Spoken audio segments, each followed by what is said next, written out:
आम व्यक्ति ध्यान से काफ़ी बचता है, उसे लगता है ये तो कोई बहुत बड़ी चीज़ है, इसको हम आसानी से नहीं कर सकते।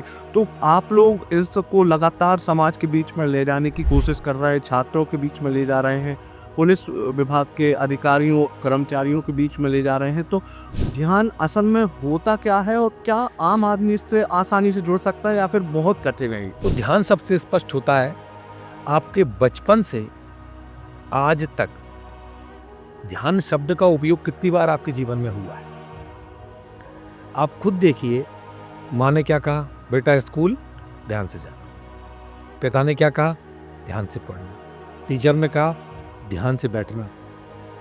खाना, सोना, बैठना, हर चीज में क्वेश्चन यूज हुआ है, उसका नाम ध्यान है। तो मेरे हिसाब से ध्यान पर कंफ्यूजन नहीं होना चाहिए किसी को।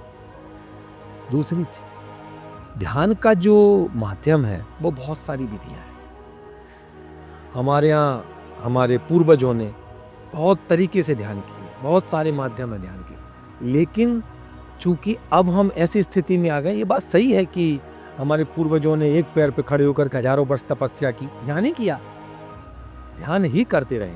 लेकिन सने सने इसको जानना, इस जागरूकता को समझना कि ध्यान है क्या, उस शब्द से ही परिलक्षित होता है। यानी ध्येय युक्त ज्ञान, वो वाहन जो आपको ध्येय की ओर ले जाए। तो उस ध्येय युक्त वाहन के साथ अपने जीवन को चलाना ध्यान है। पहली चीज तो ये स्पष्ट है। उस ध्यान के मनोभाव में जाना दूसरी चीज है। फिर मैं ध्यान के बारे में बताऊंगा कि ध्यान किया ही नहीं जाता।